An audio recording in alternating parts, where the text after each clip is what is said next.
എനിക്ക് വരുന്നത് വെറും തലവേദന മാത്രമാണോ? ഞാനിപ്പോൾ എങ്ങനെ അറിയാം? നമുക്ക് പേടിക്കാനുള്ള തലവേദനയാണെങ്കിൽ ഏർലി മോർണിംഗ് ഹെഡ് ഏക്ക് എന്ന് പറയും. രാവിലെ നമ്മൾ ഉറക്കത്തിൽ നിന്ന് എണീപ്പിക്കുന്ന ഹെഡ് ഏക്ക്. ഹെഡ് ഏക്ക് വളരെ മൂർധന്യാവസ്ഥയിൽ നിൽക്കുമ്പോൾ ഛർദ്ദിക്കാൻ തോന്നുക, ഛർദ്ദിച്ച് കഴിയുമ്പോൾ തലവേദനയ്ക്ക് ഒരു ആശ്വാസം ഉണ്ടാകുക. തലവേദന പീക്ക് ചെയ്ത് നിൽക്കുന്ന സമയത്ത് ചിലപ്പോൾ രണ്ടായിട്ട് കാണുക, ഡബിൾ വിഷൻ കാണുക, തലവേദനയോട് കൂടി അപസ്മാരം പോലെ ഉണ്ടാകുക, അല്ലെങ്കിൽ എപ്പോഴെങ്കിലും ഒരിക്കൽ തലവേദന ഇങ്ങനെ മൂർച്ഛിച്ച് നിൽക്കുന്ന സമയത്ത് കുറച്ച് നേരത്തേക്ക് ബോധക്ഷയം ഉണ്ടാകുക. ഇതൊക്കെ അപകടകരമായ സൂചനകളാണ്. എത്രയും പെട്ടെന്ന് ട്രീറ്റ് ചെയ്താൽ അത്രയും റിക്കവറി അങ്ങനെയുണ്ടോ? അതെ, ഞാൻ ഈ 25 വയസ്സ് അല്ലെങ്കിൽ 40 വയസ്സിന് കഴിഞ്ഞ ലേറ്റ് ഓൺസെറ്റ് സീജേഴ്സ് എപ്പോഴും ബ്രെയിനുള്ളിൽ എന്തോ ഒരു പ്രോബ്ലം ഡെവലപ്പ് ചെയ്യുന്നുള്ളതിൻ്റെ സൂചനയാണ്.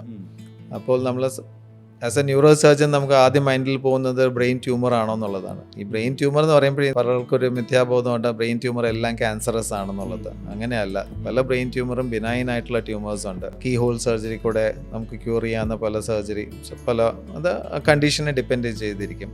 പക്ഷെ ഇങ്ങനെ ഒരു അപകടകരമായ സൂചനകളുള്ള തലവേദനയാണെങ്കിൽ ഉടനെ തന്നെ ഒരു ന്യൂറോ സർജനെ ന്യൂറോളജിസ്റ്റിനെ കണ്ട് സ്കാൻ ചെയ്യുകയും അപ്രോപ്രിയേറ്റ് ആയിട്ടുള്ള ട്രീറ്റ്മെൻറ്റും എടുക്കണം.